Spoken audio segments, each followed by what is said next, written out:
Handa na ba ang inyong mga puso para sa isang kwentong susubok sa inyong pananaw tungkol sa pag-ibig at katapatan? Halina't samahan niyo akong muli sa isang paglalakbay na puno ng lihim at nagliliyab na damdamin. Sinasabi nila, ang tunay na kulay ng isang tao ay lumalabas sa gitna ng pagsubok.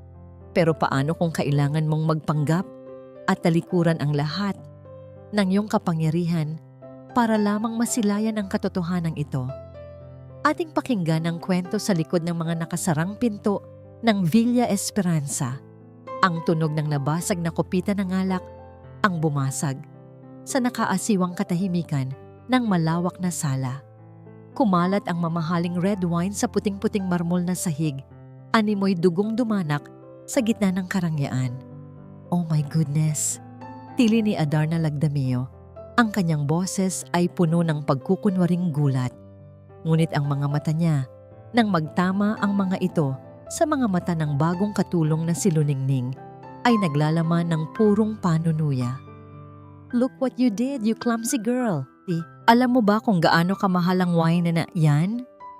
Mula sa kanyang kinatatayuan sa gilid ng pasilyo, pinanood ni Kaylan Alcantara ang buong eksena. Sa suot niyang puting uniforme bilang si Rico, ang bagong private male nurse, kinuyom niya ang kanyang mga kamao sa loob ng bulsa. Isang salita lang niya, isang kumpas lang ng kamay, at matatapos ang pagmamalabis na ito. Ngunit hindi maari. Kailangan niyang manatili sa kanyang maskara para sa kanyang ina. Para sa katotohanan, hindi umimik si Luningning. Dagli siyang yumuko, kumuha ng basahan, at nagsimulang punasan ang kumakalat na alak.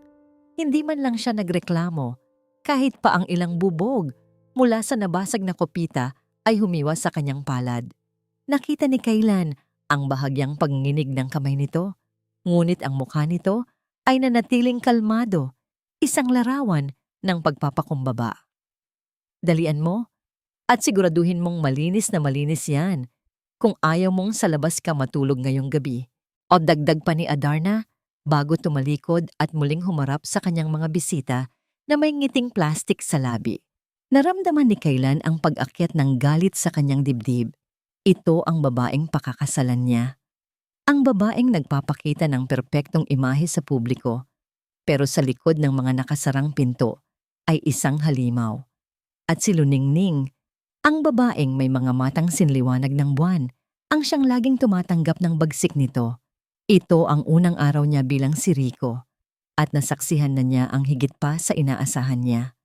Ang plano niya ay simple, magpanggap na nurse para personal na mabantayan ang kanyang ina na nasa koma. At para alamin kung sino ang may kagagawan sa aksidenteng naglagay dito sa bingit ng kamatayan.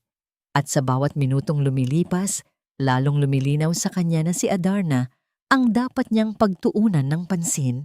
Makalipas ang ilang oras, nang paalis na ang mga bisita, tahimik na nagtungo si Kaylan sa silid ng kanyang ina. Mula sa bahagyang nakabukas na pinto, natigilan siya sa kanyang nakita. Nandoon si Luningning, nakaupo sa tabi ng kama ni Amalia Alcantara.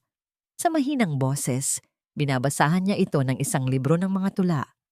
Ang kanyang tinig ay malambing at puno ng senseridad. Isang himig na nagbibigay ng kapayapaan sa malamig na silid na puno ng tunog ng mga aparato. Pagkatapos ng isang tula, maingat niyang ibinaba ang libro at kinuha ang isang basang bimpo. Dahan-dahan niyang pinunasan ang noo at mga braso ni Amalia. Sana po, gumising na kayo, Ma'am Amalia. Bulong ni Luningning. Isang butil ng luha ang pumatak mula sa kanyang mata. Marami pong naghihintay sa inyo. Huwag po kayong mag-alala. Nandito lang po ako. Hindi ko po kayo pababayaan. Sa sandaling iyon, nakita ni Kaylan ang kaibahan. Ang pag-aalaga ni Adarna ay isang palabas, isang obligasyong ginagawa sa harap ng mga doktor. Ngunit ang pag-aalaga ni Luningning ay totoo. Dumadaloy mula sa isang pusong busilak at sa unang pagkakataon, sa loob ng mahabang panahon, naramdaman ni Kaylan ang isang bagay na hindi niya inaasahan. Paghanga. Kinagabihan, naabutan niya si Luningning sa kusina. Tahimik na hinuhugasan ang kanyang maliit na sugat sa kamay. Ang hiwa mula sa bubog kanina ay mas malalim kaysa sa inakala niya. Walang imik siyang kumuha ng first aid kit mula sa cabinet. Lumapit siya rito. "Nasugatan ka," sabi niya sa boses na mas malumanay kaysa sa binalak niya. Nagulat si Luningning at napatingala. "Aayos lang po, Sir Rico. Maliit na sugat lang po." Hindi siya nakinig. Kinuha niya ang kamay nito at sa kabila ng pag-aatubili nito, marahan niyang nilinis ang sugat at nilagyan ito ng band-aid. Ang kanilang mga balat ay nagdikit sa loob lamang ng ilang segundo. Ngunit para kay Kaylan, naramdaman niya ang isang kuryenteng hindi niya maipaliwanag. "Salamat po," nahihiyang sabi ni Luningning, iniwas ang tingin. "Walang anuman," sagot niya. Bumalik sa pagiging si Rico. "Trabaho kong siguruhing maayos ang kalusugan ng lahat dito." Tumango lang ito at dali-daling bumalik sa kanyang ginagawa. Habang naglalakad si Kaylan pabalik sa kanyang kwarto, narinig niya ang boses ni Adarna mula sa terasa. Nakatayo ito sa dilim, may kausap sa telepono. Ang boses nito ay hindi na matamis, kundi malamig at puno ng pagbabanta. "Sinubukan ko kanina, pero palaging nakabantay ang babaeng yun. Kailangan na nating bilisan ang plano." Natigilan si Kaylan. Ang kanyang mga hinala ay nagkakaroon ng laman. Humigpit ang pagkuyom ng kanyang kamao. Hindi na ito simpleng pagmamaltrato. Mayroon silang mas malalim at mas madilim na binabalak at isinumpa niya sa sarili, malalaman niya kung ano yon. Kahit pa ang maskarang suot niya ang maging daan para mabuksan ang pintuan ng impyerno. Ang mga salitang yon ni Adarna ay umalingaw-ngaw sa isipan ni Kaylan na parang isang basag na plaka. Kailangan na nating bilisan ang plano. Ang planong ano? Ang patuloy na saktan si Luningning? O may mas malalim pa, mas madilim na kahulugan ang mga salitang iyon? Kinabukasan, mas naging mapagmatyag si Kaylan. Bawat kilos ni Adarna, bawat salita, bawat sulyap ay tinitimbang niya. At hindi nagtagal, napansin niya ang isang ritual. Tuwing umaga, pagkatapos ng almusal, si Adarna mismo ang pumupunta sa kusina para magtimpla ng isang tasa ng tsa para kay Amalia. Hindi ito ordinaryong tsaa. Ito ay isang pinaghalong mga dahon at halamang gamot na may kakaibang, matapang na amoy. Tinatawag niya itong special herbal tea na raw ay makakatulong sa paggaling ng kanyang biyenan. "Ako na ang bahala rito," sabi ni Adarna sa isang yaya na nagtangkang tumulong. Espesyal ang pagkakagawa nito. Tanging ako lang ang nakakaalam ng tamang sukat. Mula sa kanyang kinatatayuan, pinanood ni Kaylan ang proseso. Mayroong isang ngiti sa labi ni Adarna habang ginagawa ito. Ngunit para kay Kaylan, ang ngiting iyon ay hindi nagdudulot ng kapanatagan. Bagkus, ito'y nagdudulot ng kilabot. Bakit kailangan niyang ilihim ang simpleng pagtitimpla ng tsaa? Sa tabi niya, nakita niyang napapatingin din si Luningning sa ginagawa ni Adarna. May bakas ng pag-aalala sa mukha nito bago ito mabilis na yumuko at nagpatuloy sa kanyang gawain. Malinaw na hindi lang siya ang nakakapansin. Kailangan niya ng pruweba. Kailangan niya ng paraan para malaman kung ano ang laman ng tsaa na yon. Naghintay si Kaylan ng tamang pagkakataon. Nang daladala na ni Adarna ang tray na may lamang tasa ng mainit na tsaa papunta sa silid ni Amalia. Sinadya ni Kaylan na maglakad mula sa kabilang direksyon. May dalang mga bagong palit na kumot. Tamang-tama, sa pagliko sa pasilyo, hindi sinasadya niyang nabunggo ang braso ni Adarna Pamimuna. Tumalsik ang tasa mula sa tray. Nagkalat ang mainit na likido sa sahig kasama ang mga basag na piraso ng porselana. "Ano ba?" sigaw ni Adarna. Ang kanyang boses ay tila isang latigo. "Hindi ka ba tumitingin sa dinadaanan mo? Tanga." "Naku, pasensya na po, Mama Darna. Hindi ko po sinasadya." Paumanhin ni Kaylan. Ang kanyang boses ay puno ng pagkukunwaring taranta. Dali-dali siyang yumuko, para tulungang maglinis. Ngunit habang pinupulot ang mga bubog, sinadya niyang ibabad ang isang dulo ng panyo na nasa kanyang bulsa sa natapong tsa. Tinitiyak na sapat na likido ang masisipsip nito.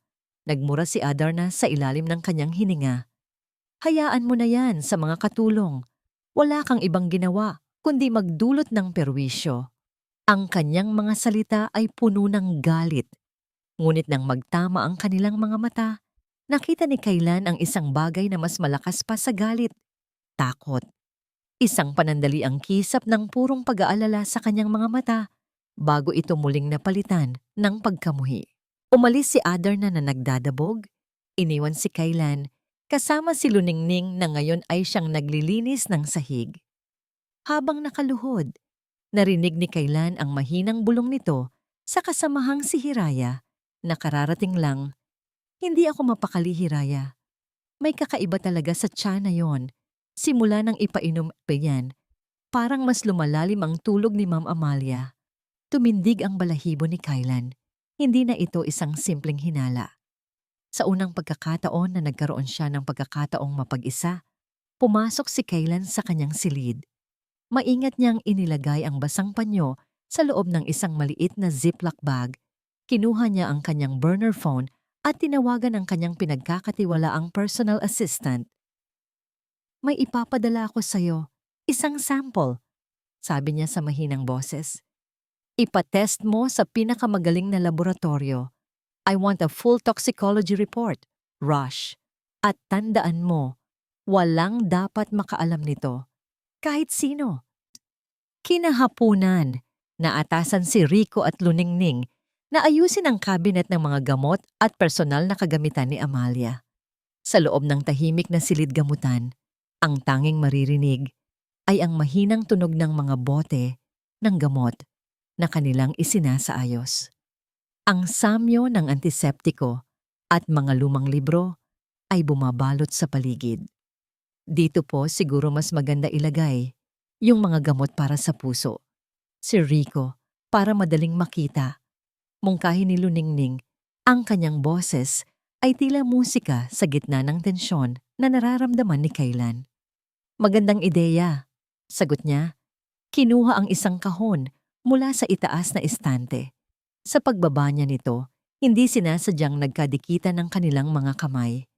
Isang panandaliang pagdampi, ngunit sapat na para magdulot ng kakaibang kaba sa kanilang dalawa. Mabilis na binawi ni Luningning ang kanyang kamay at isang bahagyang pamumula ang gumuhit sa kanyang mga pisngi. Pipasensya na po. Ngumiti lang si Kaylan. Sa mga sandaling tulad nito, nakakalimutan niyang isa siyang bilyonaryo na may malaking misyon. Sa mga sandaling ito, siya lang si Rico, isang simpleng nurse na nabibighani sa kabutihan ng dalagang kaharap niya. Isang dalagang kailangan niyang protektahan. Gabi na nang tumunog ang kanyang burner phone, isang hindi rehistradong numero. Sinagot niya ito kaagad. Sir, sabi ng boses sa kabilang linya. Isang toxicologist mula sa laboratoryong kinontak ng kanyang assistant. May preliminary results na kami sa sample. Hindi pa ito kompleto, pero may nakita kaming isang component na nakakuha ng atensyon namin. Napahigpit ang hawak ni Kaylan sa telepono. Ano yon? Nagkaroon ng isang maikling katahimikan bago sumagot ang lalaki. Ang kanyang boses ay seryoso at walang emosyon. May nakita kaming bakas ng digitalis sa tsa. Hindi sapat ang dami para magdulot ng biglaang atake sa puso. Pero sapat na sapat para pigilan ang isang pusong nanghihina na muling makabawi. Digitalis. Lason. Ang salitang yon ay tila isang punyal na bumaon sa puso ni Kaylan. Hindi ito isang simpleng kaso ng kapabayaan o pagmamaltrato. Ito ay isang tangkang pagpatay. Dahan-dahan, walang bakas. At ang babaeng nasa likod nito ay ang mismong babaeng nakatakda niyang pakasalan. Ang hangin sa kanyang baga ay tila naubos, napalitan ng nagyeyelong galit. Hindi na sapat ang pagmamanman, kailangan niyang kumilos. Ngunit bago pa man siya makagawa ng hakbang, si Adarna na mismo ang gumawa ng sarili niyang desperadong galaw. Kinabukasan, ang Villa Esperanza ay ginising ng isang malakas at puno ng pagkukunwaring histerya na sigaw. Nasaan na? Nasaan ang kwintas ko? Ang boses ni Adarna ay umalingaw-ngaw sa buong kabahayan. Mabilis na nagtipon ang mga katulong sa malawak na sala. Ang kanilang mga mukha ay puno ng pagkalito at takot. Si Kailan, sa kanyang uniforme bilang Rico, ay mabilis ding lumabas mula sa silid ni Amalia para tingnan kung ano ang nangyayari. Nakita niya si Adarna sa gitna ng sala. Ang kanyang buhok ay bahagyang magulo at ang kanyang mukha ay larawan ng isang taong nawalan ng napakahalagang bagay. Ang diamond necklace ni Mama, ang pamana niya sa akin, nawawala. Pahayag niya, tinitingnan ang bawat katulong na para bang sila ang may sala. Ang tinutukoy niyang kwintas ay ang paboritong alahas ni Amalia, isang antigong piraso na may kumikinang na diamante, na ayon sa sabi-sabi ay nagkakahalaga ng milyon-milyon. Ito ay simbolo ng yaman at kapangyarihan ng pamilyang Alcantara. Pinalinis ko ang aking jewelry box kagabi. Sigurado akong nandoon pa yon. Patuloy ni Adarna. Ang kanyang mga mata ay nagsimulang maglakbay at sa wakas ay huminto. Kay Luningning, isang malamig na kaba ang gumapang sa dibdib ni Kailan. Alam niyang may masamang mangyayari. Ikaw, sabi ni Adarna.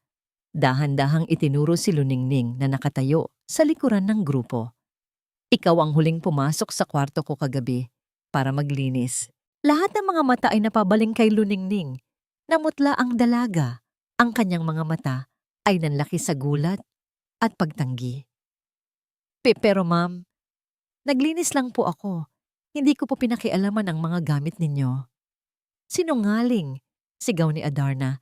Ang kanyang akusasyon ay tila isang hatol. Alam nating lahat na kailangan mo ng pera. Baka naman naisipan mong isang laang kwintas para may maipadala ka sa pamilya mo sa probinsya. Hindi po totoo yan, depensa ni Luningning. Ang kanyang boses ay nagsimulang manginig. May namumuong luha sa kanyang mga mata. Hindi ko po magagawa yon. Ngunit ang mga salita ni Adarna ay lason na kumalat na sa isipan ng iba. Nagsimula na ang bulungan, ang pagdududa. Kung ganoon, patunayan mo. Hamon ni Adarna, isang mapanuyang ngiti ang sumilay sa kanyang mga labi. Hahalughugin namin ang mga gamit mo. Kung wala kang tinatago, papayag ka, hindi ba? Bago pa man makasagot si Luningning, nagbigay na ng senyas si Adarna sa dalawang security guard ng mansyon. Haluhugin ninyo ang kwarto niya. Ngayon din. Walang nagawa si Luningning kundi mapayuko. Ang kanyang mga balikat ay nanginginig sa kahihiyan at kawalan ng pag-asa. Sinundan ng lahat ang mga gwardiya patungo sa maliit na silid ng mga katulong. Sinundan din sila ni Kailan. Ang kanyang puso ay kumakabog sa galit. Ito ay isang bitag. Isang napakasamang palabas na si Luningning ang ginawang bida. Ang kwarto ni Luningning ay maliit at simple. Isang lumang kama, isang maliit na aparador, at ilang personal na gamit. Walang halong karangyaan. Sinimulang halongkatin ng mga gwardiya ang kanyang mga damit. Bawat damit, bawat panyo, bawat sulok ng kanyang mga gamit ay walang awang inilabas at ikinalat. At pagkatapos, mula sa bulsa ng isang lumang bestida, isang bagay ang kumislap. Dahan-dahang dinampot ng gwardiya ang kumikinang na bagay.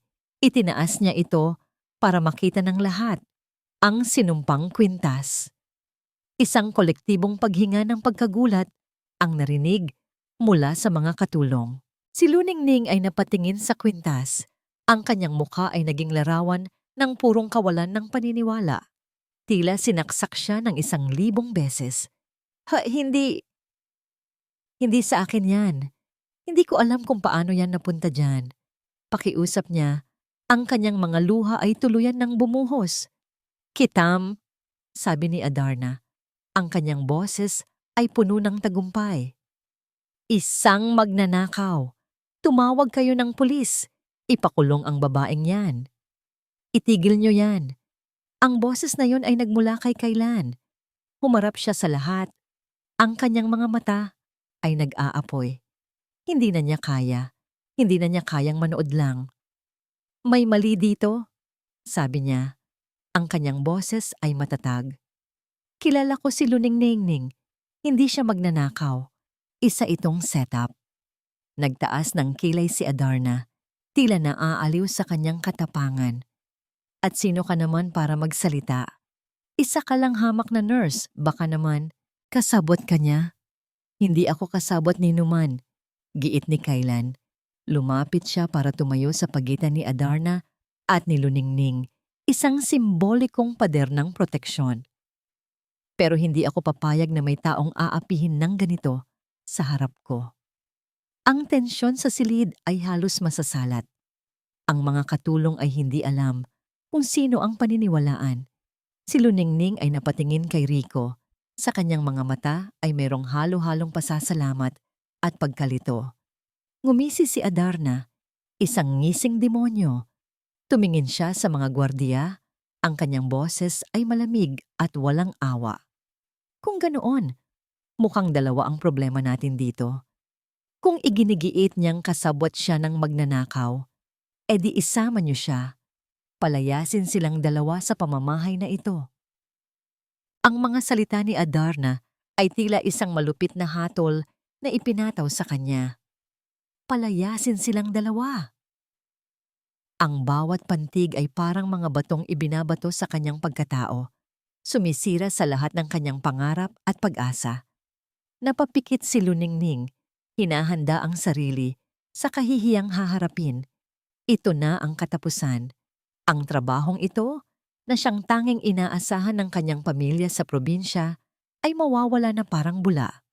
Naramdaman niya ang paghakbang ng mga gwardiya papalapit sa kanila. Nakita niya sa gilid ng kanyang mata ang pagtayo ng mas matatag ni Rico sa kanyang tabi, handang harapin ang anumang mangyari.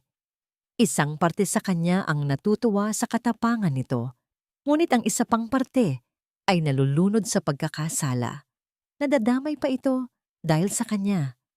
Ngunit bago pa man sila mahawakan ng mga gwardiya, biglang tumunog ang telepono ng isa sa kanila. Huminto ito sa paglakad at sinagot ang tawag. Yes, sir. Opo. Masusunod po. Ang mukha ng gwardiya ay biglang nagbago. Mula sa pagiging matigas, ito ay naging puno ng paggalang at kaunting takot. Ibinaling niya ang tingin sa kanyang kasama. Pagkatapos ay kay Adarna. Ma'am Adarna, sabi ng gwardiya. Ang kanyang boses ay biglang naging magalang. May utos po mula sa itaas. Huwag daw po munang ituloy ang pagpapaalis. Kailangan daw pong magkaroon muna ng masusing investigasyon. Nangunot ang noo ni Adarna. Anong itaas? Sino ang nag-uutos sa inyo? Ako ang fiancé ni Kaylan. Ako ang dapat masunod dito. Pasensya na po, ma'am. Final instruction na po yun. Sagot ng gwardiya. Hindi na muling tumingin sa kanya at mabilis na tumalikod. Sinanyasan ng kasama na sumunod. Naiwan ang lahat sa pagkalito. Si Adarna ay naiwang nagnginggit-ngit sa galit. Ang kanyang perpektong plano ay nasira ng isang misteryosong tawag. Si Luningning naman ay nakatayo lang doon. Nanginginig pa rin. Hindi lubos na maintindihan ang nangyari. Isang himala ba ito? Sa gitna ng kaguluhan, walang nakapansin sa mabilis na pagtatago ni Rico ng kanyang telepono sa bulsa. Makalipas ang isang oras, matapos humupa ang tensyon, nag-iisa si Luningning sa hardin. Umupo siya sa isang lumang bangkong bato sa ilalim ng isang malaking puno ng mangga. Niyakap ang kanyang mga tuhod. Dito, malayo sa mga matang mapanghusga, hinayaan niyang bumuhos ang kanyang mga luha. Ang bigat sa kanyang dibdib ay tila isang malaking bato na pumipigil sa kanyang paghinga. Ang pakiramdam ng pagiging api, ng pagiging biktima ng isang kasalanang hindi niya ginawa, ay napakasakit. Paano niya ngayon haharapin ang bukas? Paano niya ipapaliwanag sa kanyang nanay na baka anumang oras ay mawalan siya ng trabaho? Ning! Isang malumanay na boses ang pumutol sa kanyang pag-iisip. Nag-angat siya ng tingin at nakita si Rico, may dalang dalawang tasa. Ang amoy ng mainit na salabat ay umabot sa kanyang pangamoy. Baka kailangan mo nito, sabi ni Rico. Iniabot sa kanya ang isang tasa. Naupo ito sa tabi niya, hindi masyadong malapit para bigyan siya ng espasyo, ngunit sapat na para maramdaman niya ang presensya nito. Tinanggap ni Luningning ang tasa. Ang init nito ay bahagyang gumuhit sa kanyang nanlalamig na mga kamay. Salamat, Rico. Ang pagtawag niya sa pangalan nito ay nagbigay ng kakaibang pakiramdam. Hindi sila nagsalita sa loob ng ilang minuto. Hinayaan lang siya ni Rico na humigop mula sa tasa. Hinayaan siyang pakalmahin ang sarili. Ang katahimikang yon ay mas nakatulong kaysa sa anumang salita. Ang pamilya ko sa baryo mahinahon, biglang sabi ni Luningning sa mahinang boses, tila kinakausap ang sarili. Sila ang dahilan kung bakit ako nandito. May sakit ang bunso kong kapatid. Kailangan niya ng regular na gamot. Itong trabaho, ito ang pag-asa namin. Muli na namang namuo ang luha sa kanyang mga mata. Pero ngayon, hindi ko na alam. Tumingin sa kanya si Rico. Ang kanyang mga mata ay puno ng isang emosyong hindi mabasa ni Luningning. Ito ay higit pa sa awa. Ito ay pag-unawa. Hinawakan nito ang sariling tasa. Alam mo, Ning, sabi nito sa isang seryosong tono, may mga tao na gagawin ang lahat para sa kapangyarihan at pera. Gagamitin nila ang mga taong tulad mo, mga taong may mabuting puso, para sa sarili nilang kapakanan. Huminga ito ng malalim. Pero maniwala ka sa akin. Tumingin ito ng diretso sa kanyang mga mata. At sa sandaling iyon, tila natunaw ang lahat ng ingay sa paligid. Hindi ako naniniwalang magnanakaw ka, Ning. Ang mga salitang iyon, simple at direkta, ay tumagos sa puso ni Luningning. Sa lahat ng taong nanghusga sa kanya kanina, sa lahat ng matang mapang-akusa, narito ang isang taong halos hindi pa niya kilala na naniwala sa kanya. Ang batong nakadagan sa kanyang dibdib ay tila gumaan. Ang luhang kanina'y dala ng pait at sakit ay napalitan ng luha ng pasasalamat. Habang pabalik na sila sa mansyon, natanaw nila mula sa malayo si Adarna na naglalakad paikot-ikot sa terasa, galit na may kausap sa telepono. Malinaw na hindi pa rin ito makapaniwala na nabigo ang kanyang plano. Gabi na nang maisipan ni Luningning na kumuha ng tubig sa kusina. Habang naglalakad siya sa tahimik na pasilyo, napadaan siya sa isang bahagyang nakabukas na pinto ng isang maliit na pag-aaral. Narinig niya ang boses ni Rico sa loob, ngunit ang boses na narinig niya ay iba. Hindi ito ang malumanay at maalalahaning boses na nakausap niya sa hardin. Ito ay matigas, puno ng awtoridad, at hindi maikakaila ang kapangyarihan. I don't care about the cost. Siguraduhin ninyong walang makakalabas na impormasyon tungkol dyan, sabi ni Rico sa kung sino mang kausap niya. Handle it at bigyan niyo ako ng update sa lalong madaling panahon. Natigilan si Luningning sa kanyang kinatatayuan. Biglang napansin ni Rico ang anino niya sa pintuan. Agad nitong ibinaba ang telepono. Nang humarap ito sa kanya, ang matigas na ekspresyon sa mukha nito ay mabilis na napalitan ng pamilyar na ngiti ni Rico. Ning, may kailangan ka? Tanong nito. Tila walang nangyari. Wala. Kukuha lang sana ako ng tubig. Nauutal niyang sagot. Tumangulang ito. Ngunit habang naglalakad si Luningning palayo, ang kanyang isipan ay napuno ng isang bagong tanong. Ang pag-asang naramdaman niya kanina ay nabahiran ngayon ng isang nakakabagabag na misteryo. Ang lalaking nagligtas sa kanya at naniwala sa kanya, sino nga ba talaga siya? Ang misteryosong tawag na nagligtas sa kanila ni Luningning mula sa pagpapalayas ay nag-iwan ng isang malinaw na aral kay Kailan. Hindi nag-iisa si Adarna. Ang kanyang kasabwat ay may sapat na kapangyarihan para kontrahin ang utos ng isang fiancé ng Alcantara. At kung sino man iyon, mas delikado pa siya kaysa kay Adarna. Kailangan niyang palawakin ang kanyang pagmamanman. Ang pagkakataon ay dumating kinahapunan sa anyo ng isang nakabarong na lalaking may dalang itim na portfolio. Siya ay si Dr. Hector Rivera, ang personal na doktor ni Amalia. Sa unang tingin, mukha siyang kagalang-galang. Matikas ang tindig, propesyonal ang bawat kilos, at may isang nangiti sa labi na nagbibigay ng kapanatagan. Ngunit para kay Kaylan, na ngayon ay tumitingin na sa lahat ng bagay sa pamamagitan ng lente ng pagdududa, ang nangiting iyon ay hindi umabot sa mga mata ng doktor. "Good afternoon, Mama Darna," bati ni Dr. Rivera. Isang magalang na tango ang ibinigay. "Nandito ako para sa lingguhang check-up ni Mrs. Alcantara." "Salamat sa pagdating, Doc," sagot ni Adarna. Ang kanyang boses ay puno ng pag-aalala na alam ni Kaylan ay peke. Pumasok sila sa silid ni Amalia.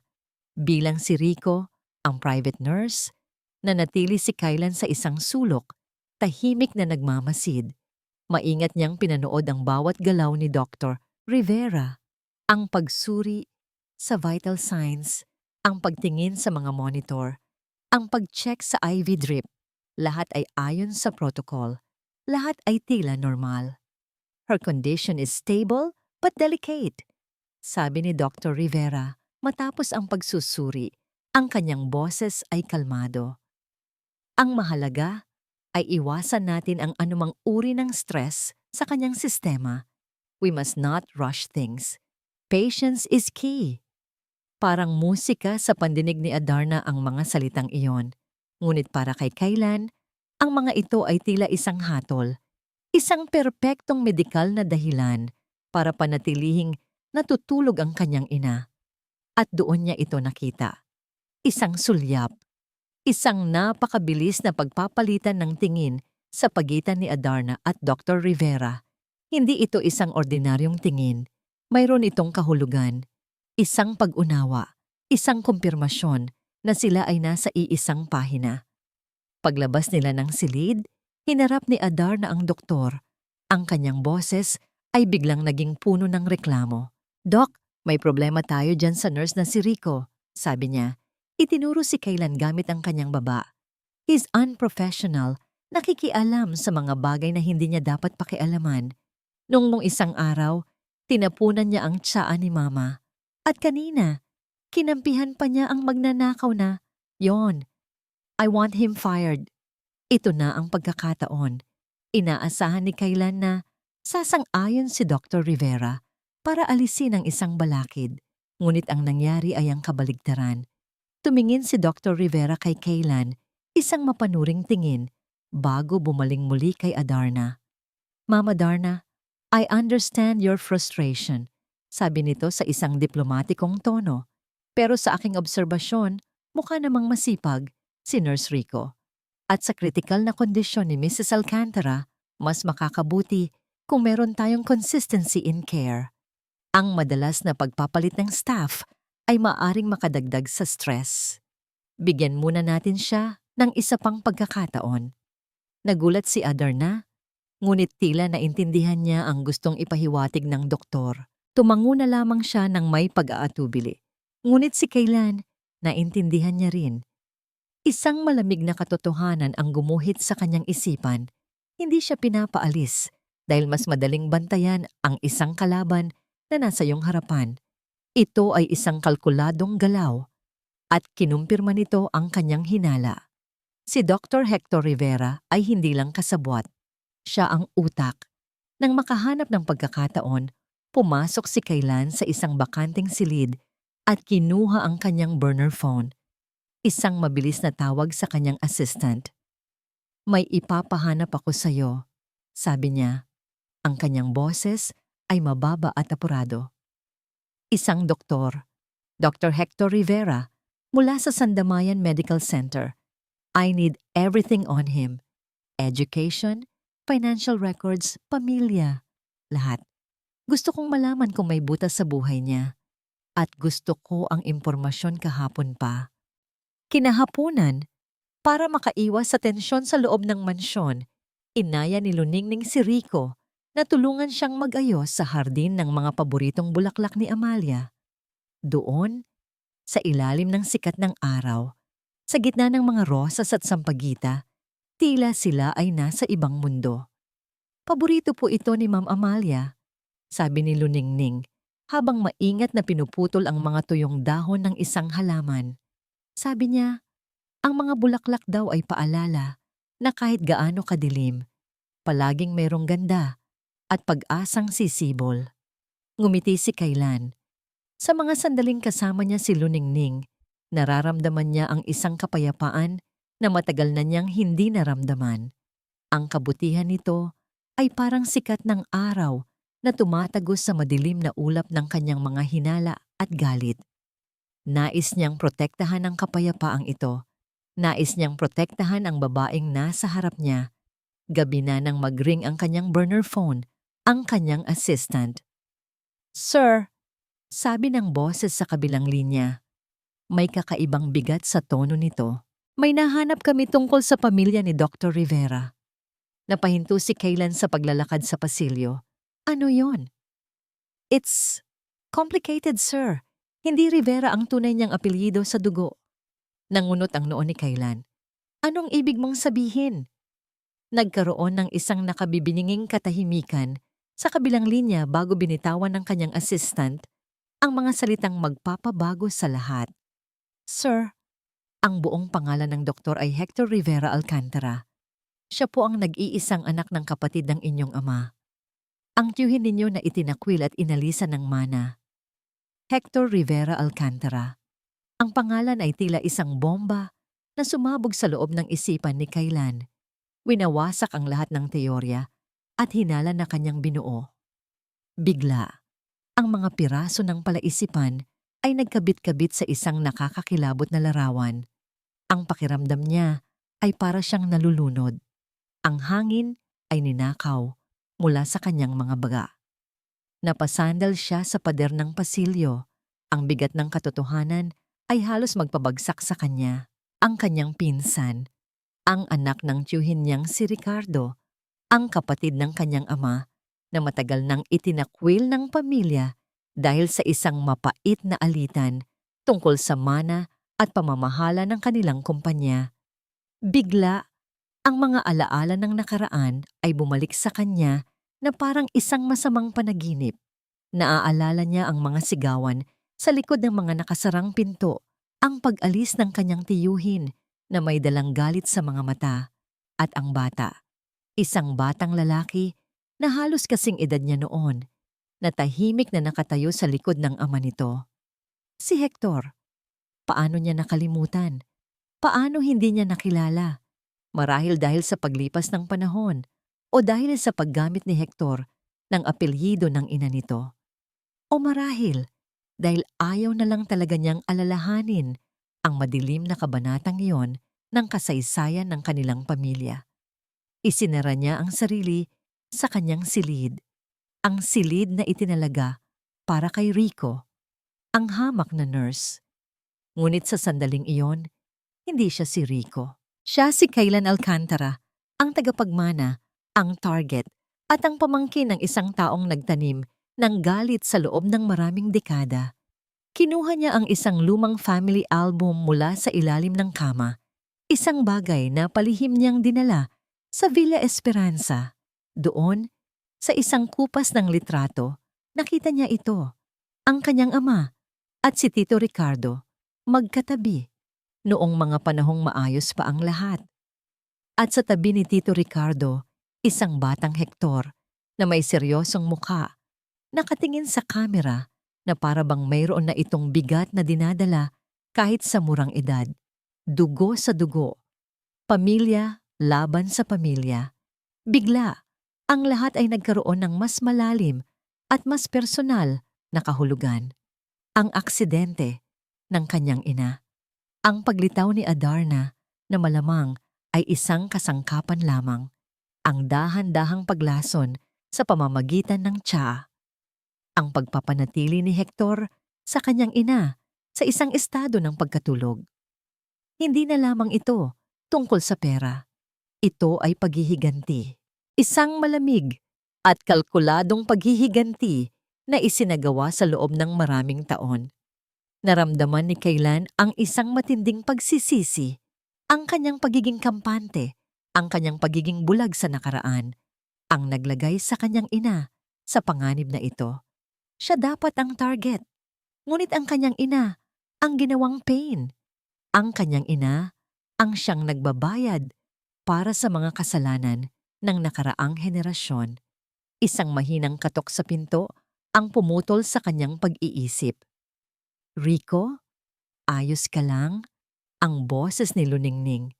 Ang malambing at nag-aalalang boses nito. Binuksan niya ng bahagya ang pinto.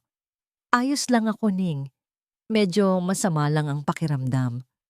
Nakita niya ang pag-aalala sa mga mata nito. Gusto mo bang ikuha kita ng gamot o mainit na tubig? Huwag na. Salamat. Kailangan ko lang magpahinga. Sabi niya, pilit na ngumiti. Nang maisara niya ang pinto, napasuntok siya sa pader sa sobrang galit at frustrasyon. Galit sa kanyang sarili, galit kay Hector, at higit sa lahat, takot.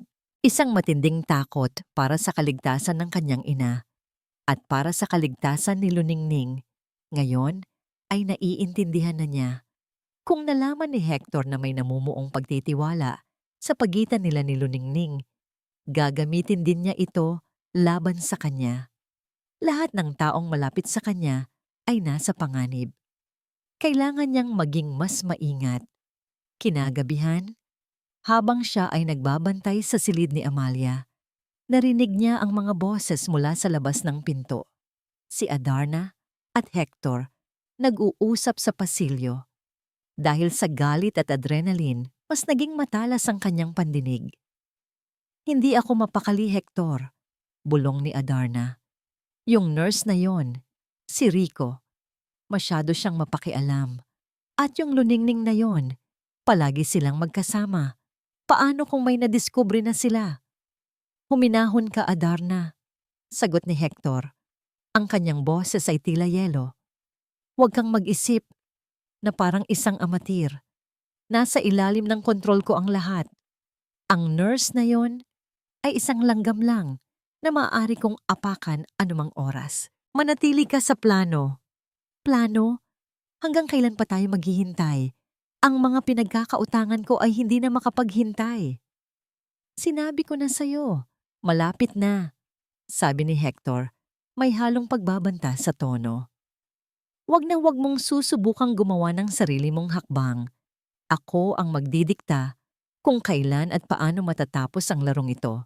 Malinaw. Narinig ni Kaylan ang nanginginig na pagsang-ayon ni Adarna bago sila tuluyang umalis. Napatingin si Kaylan sa mahimbing na natutulog na mukha ng kanyang ina. Kailangan niyang tapusin ito. Ngunit paano? Isang maling galaw at maaaring ito na ang maging katapusan ng lahat. Sa pag-iisip na yon, isang ideya ang nabuo sa kanyang isipan. Isang mapanganib na ideya, isang bitag. Kung gusto ni Hector na maglaro, kung gayon, makikipaglaro siya. Ngunit sa pagkakataong ito, siya na ang maglalatag ng mga patakaran. Bumalik siya sa kanyang silid at sinuri ang footage mula sa microcamera na palihim niyang inilagay sa lampara sa tabi ng kama ng kanyang ina. Habang pinapanood ang replay ng pagbisita ni Hector kanina, isang detalye ang nakakuha ng kanyang pansin. Bago umalis ang doktor, may inilagay itong isang maliit na vial sa loob ng kanyang itim na portfolio. Isang vial na hindi niya nakitang ginamit. At sa sandaling iyon, habang pinapanood niya ang imahe sa screen, nakita niya ang isang bagay na nagpatindig ng lahat ng balahibo sa kanyang katawan. Matapos isara ni Hector ang portfolio, lumingon ito sa direksyon kung saan nakatago ang kamera. At sa loob ng isang segundo, isang napakaikling segundo, bago ito tuluyang tumalikod, isang bahagyang ngisi ang gumuhit sa mga labi nito. Isang ngisi na nagsasabing, alam ko. Alam niyang nanonood si Kaylan.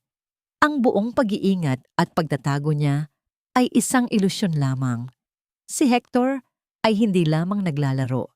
Hinahayaan itong panoorin siya ni Kaylan. Hinahayaan nitong maramdaman niya ang bawat sandali ng kawalan ng pag-asa. Biglang bumukas ang pinto ng kanyang silid. Walang katok. Pumasok si Hector Rivera, ang anino ng doktor, ang kanyang pinsan, ang kanyang mortal na kaaway. Isinara nito ang pinto sa likuran niya at ang mahinang pag-click ng kandado ay tila isang hatol ng kamatayan. Ngumiti si Hector, ang parehong nangiti na nakita niya sa screen. "Kamusta, pinsan?" Sabi nito, ang bawat salita ay puno ng lason. "Nagustuhan mo ba ang palabas?" Ang tanong ni Hector ay hindi nangangailangan ng sagot. Ang mapanuyang nangiti sa kanyang mga labi at ang malamig na kislap sa kanyang mga mata ay nagsasabi ng lahat. Tapos na ang pagpapanggap, hindi sa pagitan nilang dalawa. Napilitang pakalmahin ni Kaylan ang rumaragasang galit sa kanyang dibdib. Isang maling galaw, isang pagsigaw, at ang buong plano niya ay guguho. Ang maskara niya bilang si Rico ay kailangan pa rin niyang suotin para sa iba, lalo na para kay Luningning. Ngunit sa harap ni Hector, siya ay hubad. Ang kanyang tunay na pagkatao ay lantad. "Ano ang gusto mo, Hector?" tanong ni Kaylan. Ang kanyang boses ay mahina, ngunit matatag. Ibinaba na niya ang pagkukunwari. Tumawa si Hector, isang tawang walang kagalakan. "Ang gusto ko? Ang gusto ko ay ang dapat na sa amin. Ang buhay na ninakaw ng ama mo mula sa ama ko." Lumapit ito. Ang bawat hakbang ay may bigat. "Pero huwag kang mag-alala.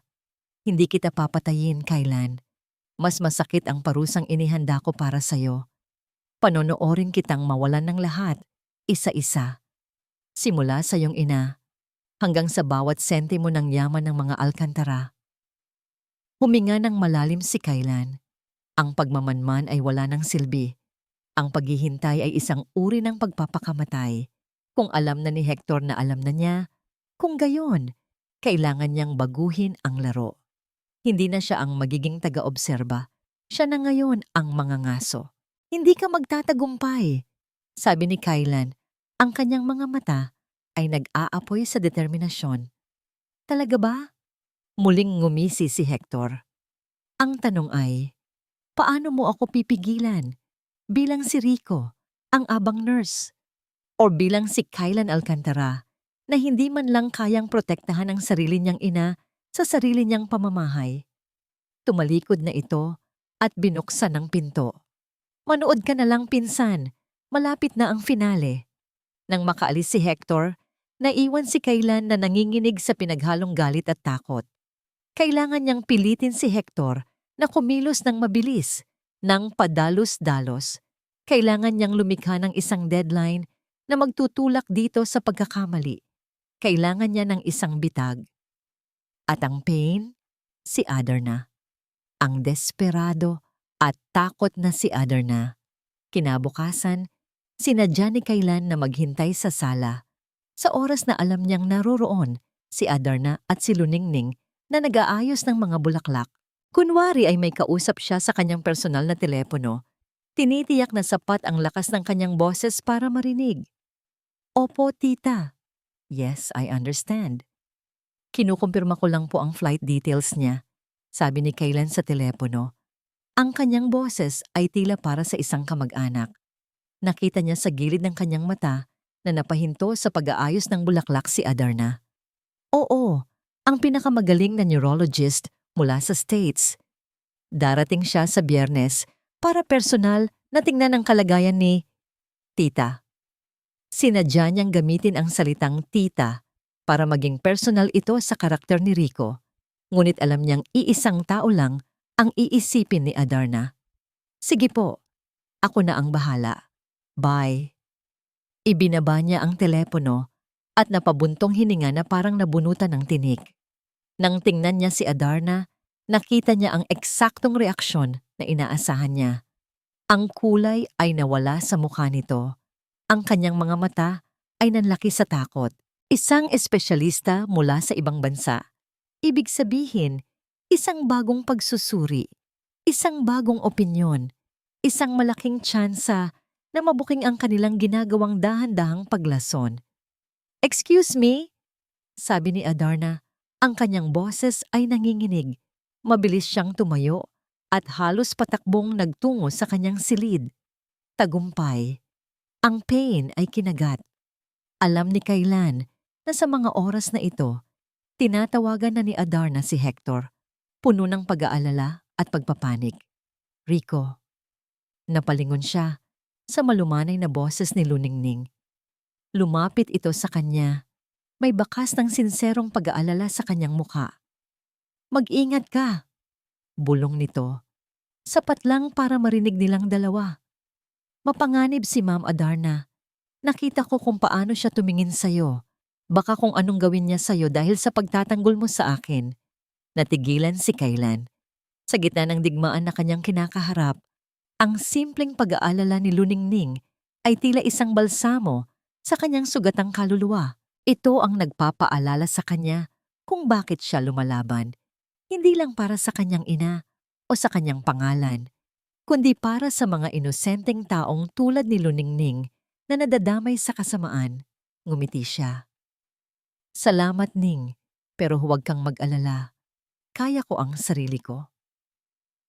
Maya-maya pa inutusan ni Adarna si Luningning na pumasok sa kanyang silid para maglinis at mag-ayos ng kanyang mga damit. Tila abala at balisa pa rin si Adarna, pabalik-balik sa paglalakad habang may kausap sa telepono sa balkonahe. Tahimik na sinimulan ni Luningning ang kanyang gawain. Habang inaayos niya ang kama at pinapagpagan ang mga unan, may naramdaman siyang isang matigas na bagay sa ilalim ng unan ni Adarna. Sa pag-aakalang remote control lang ito, kinuha niya ito. Ngunit hindi ito remote. Isa itong pangalawang telepono, isang modelong mas simple kaysa sa mamahaling smartphone na laging gamit ni Adarna. Dahil sa kuryosidad at sa hinalang dala ng mga nangyari, binuksan niya ito, walang password. Bumungad sa kanya ang screen na naglalaman ng mga text message.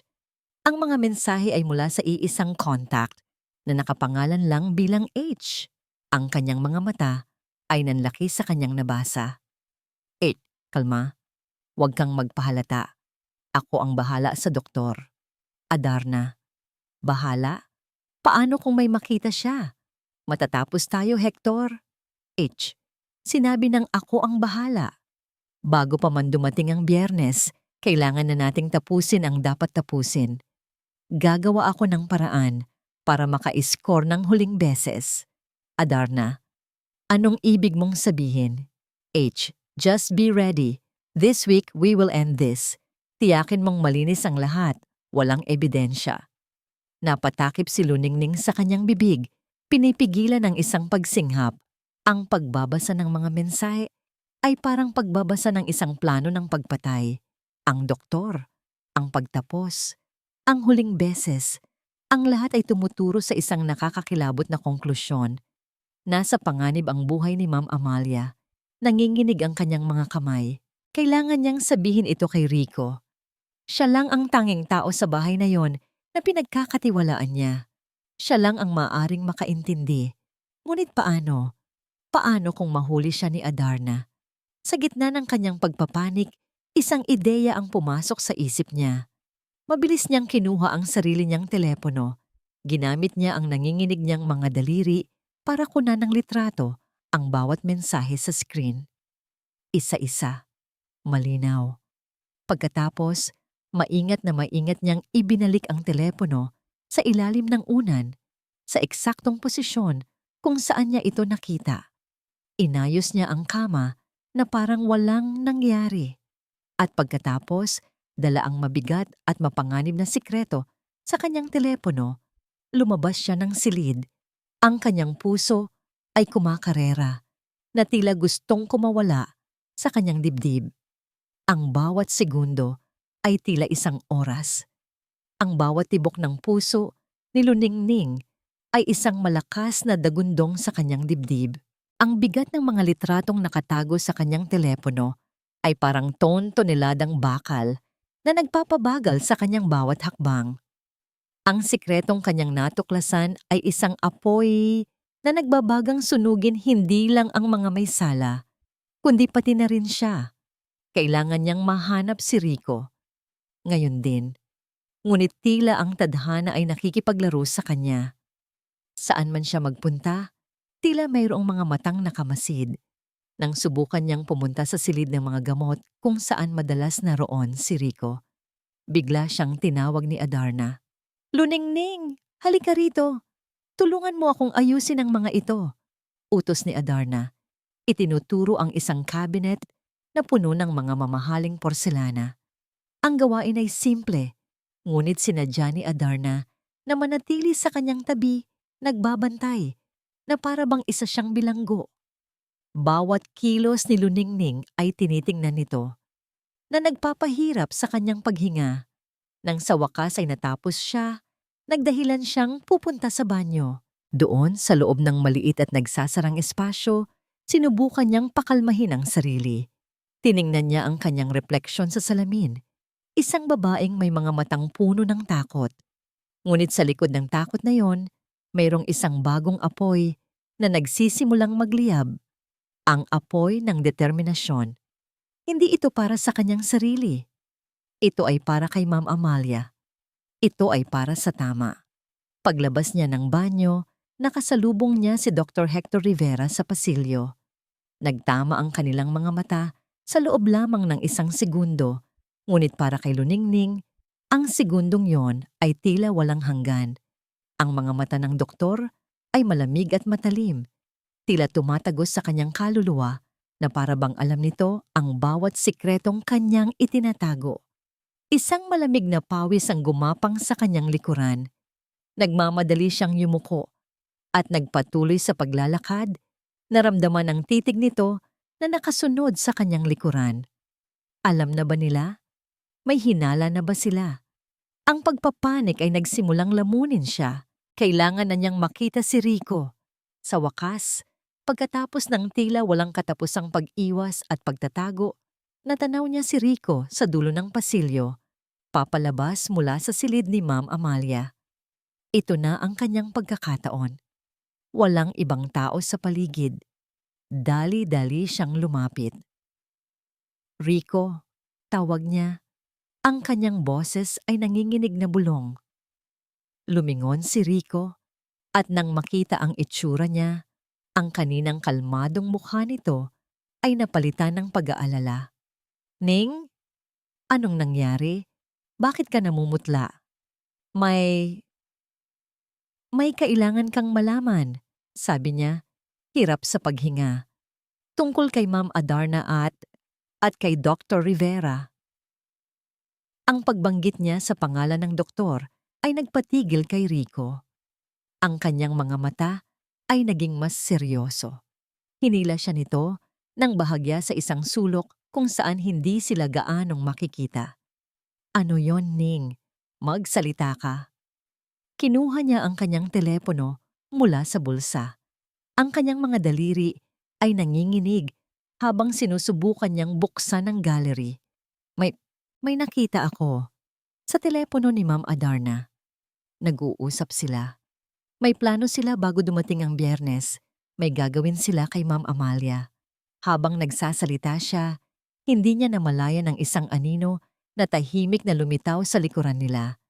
Isang anino na may amoy ng mamahaling pabango. "Anong ginagawa mo kasama ang nurse ng nanay ko, ha? Magnanakaw." Ang boses ni Adarna ay tila isang kidlat na gumuhit sa tahimik na pasilyo. Nanigas si Luningning sa kanyang kinatatayuan. Dahan-dahan siyang lumingon. Nakatayo roon si Adarna kasama ang dalawang malalaking security guard sa magkabilang gilid niya. Ang kanyang mga mata ay nag-aapoy sa galit, ngunit mayroon ding kislap ng tagumpay. Isang ngiti ang sumilay sa kanyang mga labi. Isang nasang ngiting nagsasabing, "Huli ka." Bago pa man makagalaw si Luningning o si Rico, isang mabilis na hakbang ang ginawa ng isang gwardiya. Hinablot nito ang telepono mula sa kamay ni Luningning. "Akin na yan!" Sigaw ni Luningning. Sinusubukang bawiin ito, ngunit huli na ang lahat. Tingnan natin kung anong sikreto ang itinatago mo dito. sabi ni Adarna, kinuha ang telepono mula sa gwardiya. Sa ilang pindot lang, nabuksan niya ang gallery. Nakita niya ang mga litrato ng kanyang mga text message. Ang kanyang mukha ay biglang namutla. Ngunit mabilis itong napalitan ng isang masamang determinasyon. Tumingin siya kay Luningning, pagkatapos ay kay Rico. "So ito pala ang plano ninyo?" sabi ni Adarna. Ang kanyang boses ay puno ng mapanuyang tawa.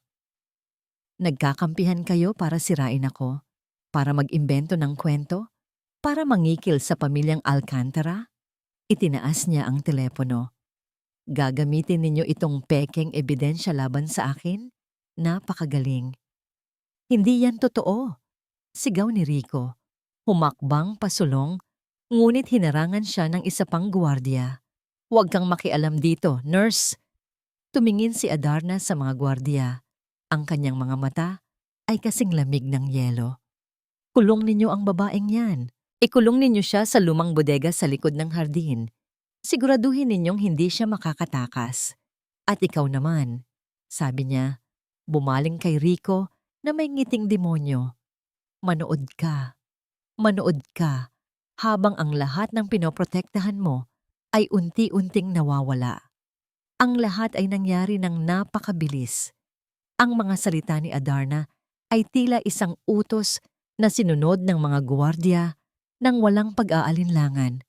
Bago pa man makakilos si Kaylan, ang dalawang braso ni Luningning ay marahas ng hinawakan. "Hindi! Bitawan niyo ako! Wala akong kasalanan!" Sigaw ni Luningning. Ang kanyang boses ay basag sa takot at desperasyon. Nagpumiglas siya, ngunit ang lakas niya ay walang panama sa dalawang malalaking lalaki. Ang kanyang mga mata ay naghahanap ng saklolo at dumapo ang mga ito kay Rico. Ang tiwalang nakita niya sa mga mata nito kanina sa hardin ay unti-unting napapalitan ng pagkalito at sakit. "Rico, tulungan mo ako." Ang pagsigaw niya sa pangalan niya ay isang punyal na bumaon sa puso ni Kaylan. Humakbang siya pasulong, handang labanan ang mga gwardiya, handang isigaw kung sino talaga siya. Ngunit isang matigas na braso ang humarang sa kanyang dibdib. Itinulak siya paatras ng may puwersa. "Huwag kang makialam dito," sabi ng isa pang gwardiya. Ang boses ay isang malamig na babala. Pinanood niya na walang magawa habang kinakaladkad si Luningning palayo. Bawat sigaw nito ay tila isang suntok sa kanyang sikmura, isang paalala ng kanyang kapabayaan. Ipinahamak niya ito. Ang kanyang bitag para kay Hector ay naging bitag para sa isang inosenteng babae. Samantala, kinuha ni Adarna ang telepono ni Luningning. Sa harap nilang lahat, na may ngiti ng isang demonyo, isa-isa niyang binura ang mga litrato. Ang tanging ebidensya na maaaring magligtas kay Luningning ay naglaho sa isang pindot lang na parang hindi kailanman umiral. Pagkatapos, ibinato niya ang telepono sa sahig at inapakan ito hanggang sa mabasag ang screen. "Ayan," sabi ni Adarna, pinagpagan ng kanyang mga kamay. "Wala ng ebidensya ng iyong kasinungalingan." Nangihina si Luningning habang hinihila siya palayo. Ang huling nakita ni Kaylan ay ang kanyang mga matang puno ng luha at nawawalang pag-asa bago siya tuluyang mawala sa dilim ng pasilyo. Nang mawala na si Luningning, bumaling si Adarna kay Kaylan. Lumapit ito, ang kanyang mukha ay ilang pulgada na lang ang layo sa kanya. Ang amoy ng kanyang pabango ay nakakasulasok. "At ikaw," bulong nito. Ang boses ay puno ng lason at tagumpay. "Akala mo ba may magagawa ka? Isa ka lang hamak na yaya, isang utusan. Huwag na huwag mong iisipin na kaya mo akong labanan." Ang bawat salita ay isang sampal sa kanyang pagkatao. Kinuweyom niya ang kanyang mga kamao. Ang kanyang mga kuko ay bumaon sa kanyang palad. Ang kapangyarihan ng isang Kaylan Alcantara ay kumukulo sa loob niya. Gustong kumawala, ngunit ang katawan ni Rico ay nanatiling bilanggo. Dalhin niyo na rin yan sa kwarto niya. Utos ni Adarna sa mga gwardya. Ilock niyo ang pinto. Siguraduhin ninyong hindi siya makakalabas hanggang bukas. Walang paggalang siyang tinulak ng mga gwardya patungo sa kanyang silid. Sinubukan niyang lumaban, ngunit dalawa sila laban sa kanya. Itinulak siya sa loob ng kwarto at narinig niya ang malakas na pag-click ng kandado. Naiwan siyang mag-isa sa dilim. Ang katahimikan ay nakakabingi. Sinalubong niya ng suntok ang pader. Isang sigaw ng walang magawang galit ang kumawala sa kanyang lalamunan. Nabigo siya. Nabigo siyang protektahan si Luningning. Nabigo siyang protektahan ang kanyang ina. Ang lahat ng kanyang plano ay gumuho sa isang iglap. Desperado, ang tanging pag-asa na lamang niya ay ang teknolohiya. Mabilis niyang binuksan ang kanyang laptop, ang tanging bagay na hindi nila kinuha. Binuksan niya ang live feed mula sa microcamera sa silid ng kanyang ina. Kailangan niyang makita, kailangan niyang malaman kung ano ang susunod na hakbang ni Hector. Ang kanyang puso ay halos tumigil sa pagtibok. Sa screen, nakita niya ang pinto ng silid ng kanyang ina na dahan-dahang bumukas. Pumasok si Hector Rivera, ngunit hindi na ito ang doktor na may dalang portfolio. Sa pagkakataong ito, wala siyang dalang kahit ano, maliban sa isang bagay na kumikinang sa ilalim ng ilaw ng lampara. Isang hiringgilya. Puno ito ng isang likidong walang kulay, ang parehong likido na nakita niya sa vial kanina. Ito na ang katapusan. Ang huling hakbang ng plano ni Hector. Napako si Kaylan sa kanyang upuan. Ang kanyang mga mata ay nanlalaki sa takot.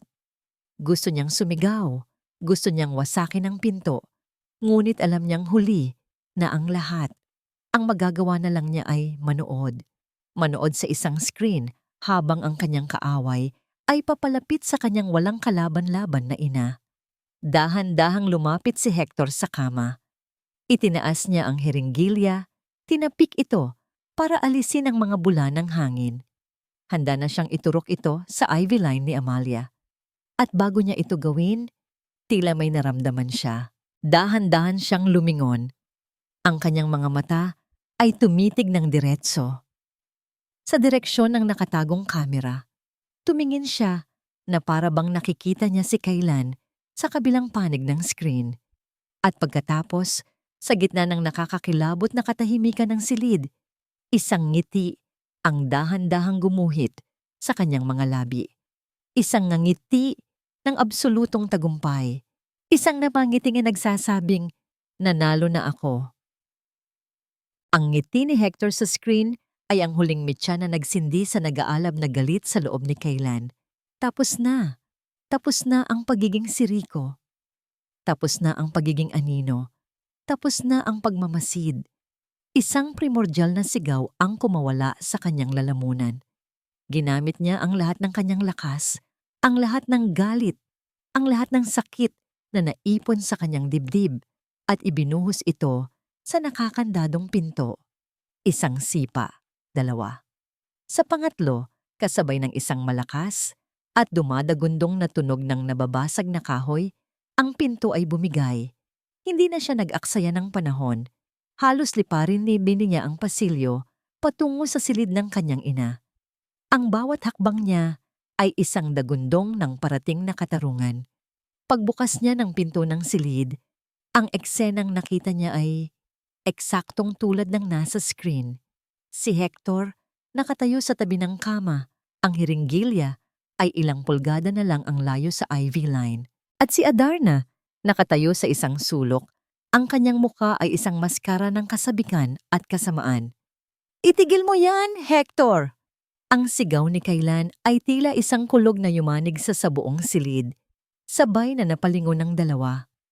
At sa isang iglap, ang tagumpay sa kanilang mga muka ay napalitan ng purong pagkabigla at kawalan ng paniniwala. Hindi si Rico, ang nurse, ang kanilang nakita. Ang nakatayo sa may pinto, hingal, na may mga matang nag-aapoy sa galit, ay ang lalaking matagal na nilang niloloko. "Kailan?" Nauutal na sabi ni Adarna.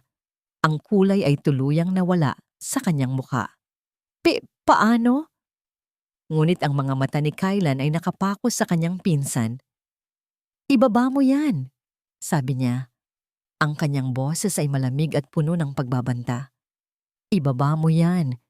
Kung ayaw mong pagsisihan ang araw na isinilang ka. Isang mapait na tawa ang kumawala kay Hector. Huli na pinsan, sabi nito. Muling itinaas ang hiringgilya. Sa wakas, matatapos na rin ang paghihirap ng tita. Isang pabor pa nga ang ginagawa ko. Hayop ka! Sa isang mabilis na kilos, sinugod ni Kylan si Hector. Nagpambuno sila.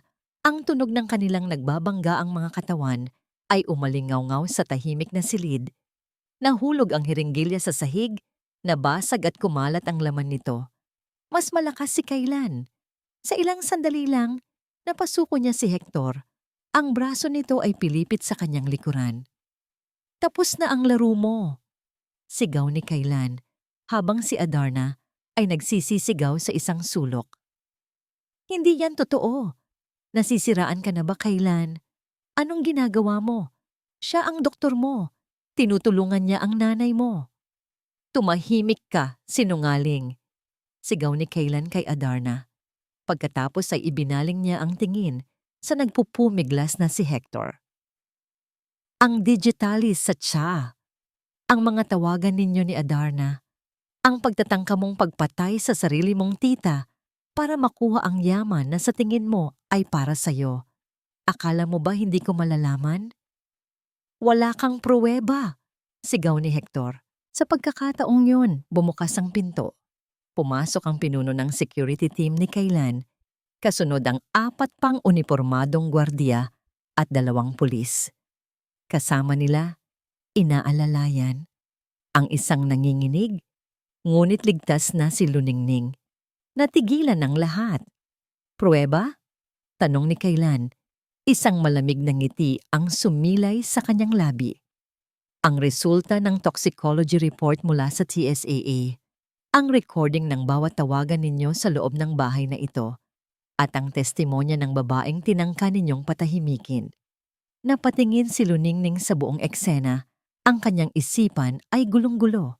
Si Rico, ang mabait at simpleng nurse, ay si Kylan Alcantara pala, ang bilyonaryong amo niya.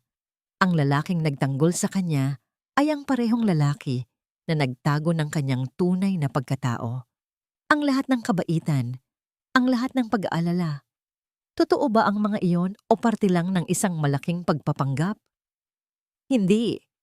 Isang bitag ito. Kasinungalingan lahat yan. Hysterical na sigaw ni Adarna habang papalapit sa kanya ang mga pulis.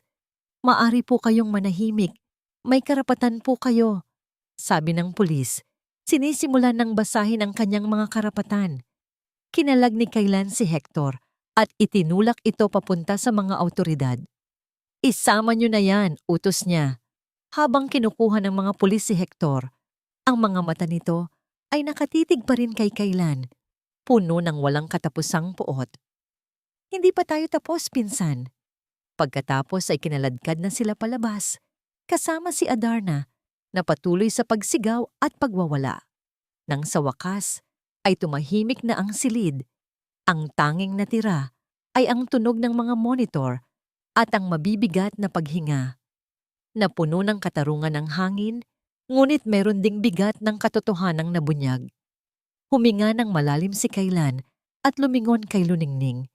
Ang galit sa kanyang mukha ay napalitan ng pag-aalala at isang bagay na mas malalim pa. Ngunit ang inaasahan niyang makitang ginhawa sa mga mata ng dalaga ay hindi niya natagpuan.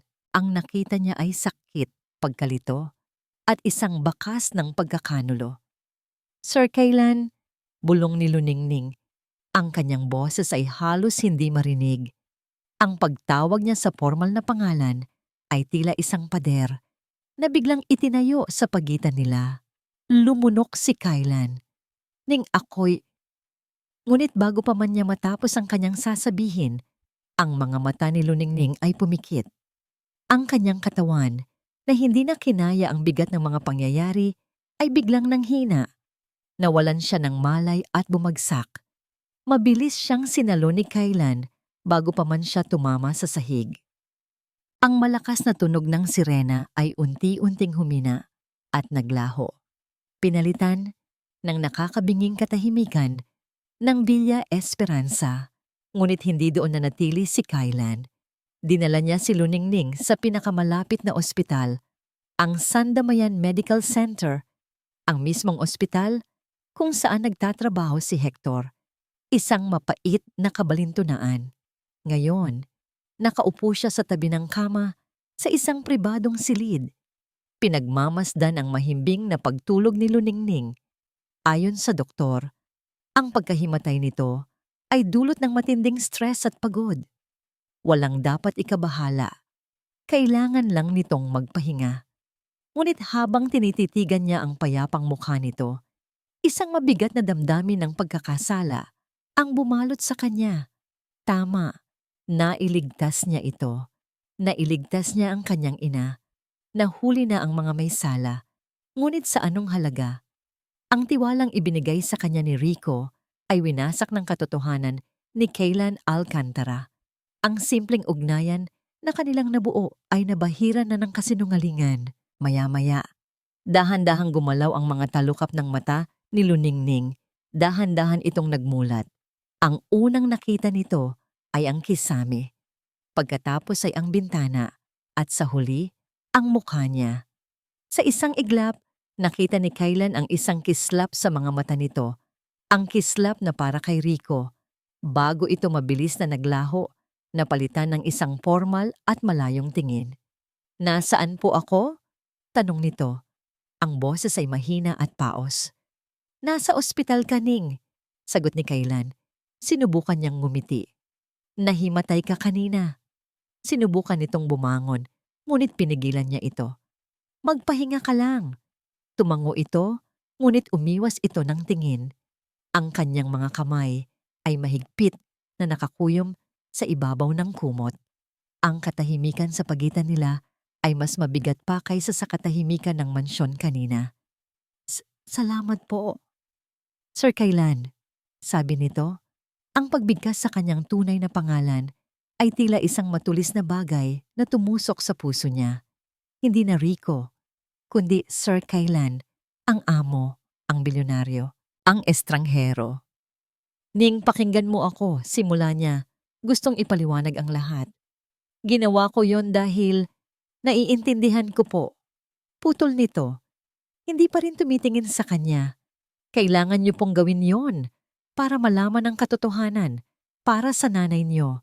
Naiintindihan ko po. Ang paraan ng pagkakasabi nito, kalmado, puno ng pag-unawa, ngunit walang bahid ng anumang personal na emosyon, ang siyang mas nagpasakit sa kanya. Mas gugustuhin pa niyang magalit ito, sumigaw o umiyak. Ngunit ang tinanggap niya ay ang malamig na pader ng paggalang, isang katok sa pinto, ang pumutol sa kanilang awkward na pag-uusap. Pumasok ang isang doktor. Mr. Alcantara, may maganda po akong balita. Napalingon si Kaylan. Ano po yon, Doc? Ang inyong ina, si Mrs. Amalia Alcantara. Nagpakita na po siya ng response sa stimuli. Kaninang umaga, iminulat niya ang kanyang mga mata sa loob ng ilang segundo. It's a very good sign. We are very optimistic. Sa gitna ng kanyang personal na kaguluhan, isang sinag ng pag-asa ang tumago sa puso ni Kaylan. Ang kanyang ina. Ang kanyang ina ay babalik na. Makalipas ang ilang araw, habang unti-unting bumubuti ang kalagayan ni Amalia, hinarap ni Kaylan ang isa pang multo ng nakaraan. Binisita niya si Hector sa kulungan. Nakita niya ang kanyang pinsan sa likod ng rehas na bakal, nakasuot ng kulay kahel na uniforme ng bilanggo. Wala na ang dating tikas at yabang, ngunit ang galit sa mga mata nito ay naroon pa rin. Anong kailangan mo? Malamig na tanong ni Hector. Gusto ko lang malaman kung bakit, sabi ni Kaylan. Ang lahat ng ito? Sulit ba? Tumawa si Hector ng mapait. Sulit? Araw-araw. Habang kami ng tatay ko ay naghihirap, kayo ay nagpapakasasa sa yaman na dapat ay sa amin din. Ang bawat tawa ninyo ay isang insulto. Kaya oo, para sa akin, ang makita kang masaktan. Sulit ang lahat. Walang pagsisisi, walang pagbabago. Tinalikuran ni Kaylan ang kanyang pinsan, dala ang isang mapait na katotohanan. May mga sugat na hinding-hindi na maghihilom. Dahil dito, mas lalo siyang naging determinado na ayusin ang sugat na siya mismo ang lumikha sa pagitan nila ni Luningning. Bumalik siya sa ospital, may dalang isang palumpon ng mga paboritong bulaklak ni Luningning. Handa nang sabihin ang lahat ng nasa puso niya. Handa nang humingi ng tawad, hindi bilang isang amo, kundi bilang si Kaylan, ang lalaking nag-aalala para sa kanya. Ngunit pagdating niya sa silid, ang kanyang nadatnan ay isang kama na maayos na ang pagkakalikot. Isang silid na walang laman. Nasaan siya? Nasaan ang pasyente dito? Tanong niya sa isang nurse na nagkataong napadaan. "Ah, sir," sabi ng nurse. "Na-discharge na po siya kaninang umaga. Okay na raw po ang pakiramdam niya. May iniabot itong isang nakatuping papel. Pinabibigay niya po pala sa inyo." Nanginginig ang mga kamay ni Kaylan habang binubuksan ang sulat. Ang sulat kamay ni Luningning ay maayos at malinis, tulad niya. "Sir Kaylan, maraming salamat po sa lahat ng tulong ninyo. Salamat po sa pagligtas sa akin at sa pag-aalaga ninyo habang narito ako sa ospital. Habang buhay ko po itong tatanawin na utang na loob. Ngunit siguro po, hanggang dito na lang. Ang mundo ninyo ay napakalayo sa mundo ko. Kailangan ko na pong umuwi. Uuwi na po ako sa baryo Mahinahon kung saan ako tunay na kabilang. Salamat po ulit sa lahat." Lubos na gumagalang, Luningning nalaglag ang sulat mula sa kanyang mga kamay. Umuwi na siya. Iniwan na siya. Hindi siya makapapayag. Tumakbo siya. Tumakbo siya palabas ng ospital. Sa parking lot, sa kanyang sasakyan. Nagmaneho siya ng mabilis pabalik sa Villa Esperanza. Umaasang baka naroon pa ito, kinukuha ang kanyang mga gamit. Ngunit pagdating niya, ang tanging sumalubong sa kanya ay ang kaibigan nitong si Hiraya na may lungkot sa mga mata. "Umalis na siya, sir. Kanina pa pong umaga." Ang Villa Esperanza ay muling naging tahimik, ngunit para kay Kaylan, ang katahimikan ay isa ng lason. Ang bawat sulok ng malawak na mansyon ay nagpapaalala sa kanya ng isang bagay, ang pagkawala ni Luningning, ang yaman na kanyang kinagisnan, ang kapangyarihang kaya niyang hawakan sa kanyang mga palad, lahat ay walang kabuluhan. Ang tanging yaman na kanyang hinahanap ay ang babaeng umuwi sa isang simpleng baryo sa tabi ng dagat. Natanto niya ang kanyang pagkakamali. Hindi niya kayang suhulan ng pera ang nasirang tiwala. Hindi niya kayang utusan ang puso na magpatawad. Kung gusto niyang bawiin si Luningning, kailangan niyang bawiin ito hindi bilang si Kaylan Alcantara, kundi bilang ang lalaking pinatunayan ng sarili na karapat-dapat sa pagmamahal nito. Isang linggo ang lumipas. Sa maliit na nayon ng baryo Mahinahon, sinubukan ni Luningning na ibalik ang sarili sa dating buhay. Ang amoy ng maalat na hangin, ang tunog ng mga alon na humahampas sa dalampasigan, ang tawa ng mga batang naglalaro. Ito ang mundong kanyang kinalakihan. Ngunit kahit anong pilit niya, may kulang. Sa gabi, sa kanyang pag-iisa, hindi niya maiwasang isipin si Rico o si Kaylan. Ang mga mata nito na puno ng pag-aalala. Ang mga kamay nitong naglagay ng band-aid sa kanyang sugat. Ang boses nitong nagsabing, "Hindi ako naniniwalang magnanakaw ka." Isang umaga, habang tinutulungan niya ang kanyang ama na ayusin ang isang sirang lambat, isang di pamilyar na sasakyan ang huminto sa dulo ng kanilang daan. Bumaba mula rito ang isang lalaki. Nakasuot ito ng simpleng pantalon at puting t-shirt. Ngunit kahit sa layo, kitang-kita ang kakaibang aura nito. Natigilan ang mga mangingisda. Natigilan si Luningning. Si Kaylan Alcantara, nakatayo sa gitna ng kanilang payak na baryo, mukhang nawawala at hindi sigurado. Walang nagsalita. Naglakad si Kaylan papalapit sa ama ni Luningning. "Magandang umaga po," sabi niya. May paggalang sa kanyang boses. "Ako po si Kaylan. Nais ko po sanang matutong mangisda." Ang hiling na yon ay sinagot ng halakhak ng ilang mangingisda. Isang bilyonaryo, gustong matuto ng kanilang simpleng hanapbuhay? Isang malaking biro, ngunit hindi ngumiti si Kaylan. Seryoso ang kanyang mga mata. Sa mga sumunod na araw, ang biro ay naging isang kahangahangang tanawin. Araw-araw, gumigising si Kaylan bago pa man sumikat ang araw. Sumasama siya sa mga mangingisda sa laot. Natuto siyang maghila ng lambat. Ang kanyang malalambot na palad ay unti-unting nagkakaroon ng kalyo. Natuto siyang mag-ayos ng bangka. Kumakain siya kasama nila, nakakamay, sa dahon ng saging, sa ilalim ng puno. Hindi siya nagreklamo. Hindi siya umarte na parang mas mataas siya. Naging isa siya sa kanila. Pinanood ni Luningning ang lahat mula sa malayo. Ang pader na itinayo niya sa kanyang puso ay unti-unti. Dahan-dahang gumuho sa bawat patak ng pawis na nakikita niya sa noo ni Kaylan. Isang hapon, habang naghahanda siya ng merienda, tumunog ang kanyang telepono. Isang hindi pamilyar na numero. Nag-aalangan man, sinagot niya ito. "Hello? Luningning, Hija?" Isang boses ng isang babae. Mahinahon, pamilyar. Natigilan si Luningning. "Sa sino po sila?" "Ako ito, si Amalia." Halos mabitawan ni Luningning ang telepono. "Ma'am Amalia, gising na po kayo. Kamusta na po kayo?" Isang mahinang tawa ang narinig niya mula sa kabilang linya. "Oo, Hija, at malaki ang utang na loob ko sa'yo. Kung hindi dahil sa'yo, marahil ay hindi na ako nagising pa."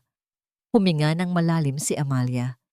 "Tinawagan kita para magpasalamat at para sabihin sa'yo na ang anak ko, mahal na mahal ka niya.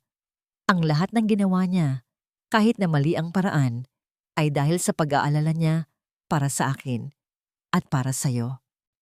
Pagkatapos ng tawag na yon, hindi na napigilan ni Luningning ang kanyang damdamin. Umiyak siya, hindi dahil sa sakit, kundi dahil sa kalinawan. Kinagabihan, pinuntahan niya si Kaylan sa dalampasigan. Nakita niya itong nakaupo sa buhangin, mag-isa, pinapanood ang paglubog ng araw. Ang dati makapangyarihang bilyonaryo ay mukha na ngayong isang simpleng lalaki na may pasan na bigat sa kanyang mga balikat. Naupo siya sa tabi nito. Sa loob ng ilang sandali, tanging ang tunog lang ng alon ang kanilang naririnig. "Kaylan?" Basag ni Luningning sa katahimikan. Lumingon ito. Ang kanyang mga mata ay puno ng sorpresa at pag-asa. "Pinapatawad na kita," sabi niya. Isang ngiti, isang tunay at pagod na ngiti, ang sumilay sa mga labi ni Kaylan. "Hindi sapat ang pasasalamat ko, Ning." Huminga siya ng malalim. Kinuha ang kamay nito. "Alam kong winasak ko ang tiwala mo. At alam kong hindi ko na maibabalik si Rico. Pero ang nararamdaman niya para sa'yo, ang nararamdaman ko para sa'yo, lahat yon ay totoo." Tumingin siya ng diretso sa mga mata nito. Ang kanyang kaluluwa ay hubad sa harap niya. "Hindi ko hinihiling na mahalin mo si Kaylan Alcantara, ang bilyonaryo," sabi niya. Ang kanyang boses ay nanginginig sa sinseridad. "Pero sana bigyan mo ng pangalawang pagkakataon si Rico, ang lalaking handang matutong mangisda para lang mapatunayan na karapat-dapat siya sa'yo. Luningning Santos, papayag ka bang magsimula tayong muli?" Hindi siya sumagot. Sa halip, isang matamis na ngiti ang dahan-dahang gumuhit sa kanyang mga labi. Hinigpitan niya ang hawak sa kamay nito. At sa paglubog ng araw, sa harap ng malawak na karagatan, dalawang pusong sinubok ng kasinungalingan at pinagbuklod ng katotohanan ang nagkaisa. Hawak kamay na sumalubong sa isang bagong pagsikat ng araw. Ayan po, mga minamahal naming taga-subaybay, ang pagtatapos ng kwento ni Kaylan at Luningning. Ang kanilang paglalakbay ay isang paalala sa ating lahat. na ang tunay na pag-ibig ay hindi tumitingin sa yaman, sa estado sa buhay, o sa anumang panlabas na anyo. Ito ay tumitingin ng diretso sa puso. Ipinakita sa atin na ang katotohanan, gaano man katagal itago, ay palaging lalabas at mananaig. At ang isang pusong tapat at busilak, tulad ng kay Luningning, ay mas mahalaga pa kaysa sa lahat ng ginto sa mundo. Maraming salamat po sa inyong walang sawang pagsubaybay mula sa simula hanggang sa wakas. Ang inyong pakikinig ang siyang nagbibigay buhay sa aming mga kwento. Ngayon, nais po naming marinig ang inyong saloobin. Anong masasabi ninyo sa kwento ni na Kaylan at Luningning? At para sa mga susunod nating kwento, ano po ang mas gusto ninyong mapakinggan? Isang kwentong puno ng aksyon at misteryo? O isa pa pong madamdaming love story na tulad nito? I-comment nyo lang po sa ibaba. Hindi dito nagtatapos ang ating paglalakbay. Marami pa pong kwentong kasing ganda at mas puno ng aral dito sa aming channel. Kung nagustuhan nyo ang kwentong ito, i-like, i-share sa pamilya at mga kaibigan at mag-subscribe na rin para lagi kayong updated sa mga susunod pa naming kwento. I-click nyo ang notification bell para kayo ang unang makarinig kapag may bago kaming upload. Pagpalain po kayo ng Panginoon, kayo at ang inyong buong pamilya. Hanggang sa muli.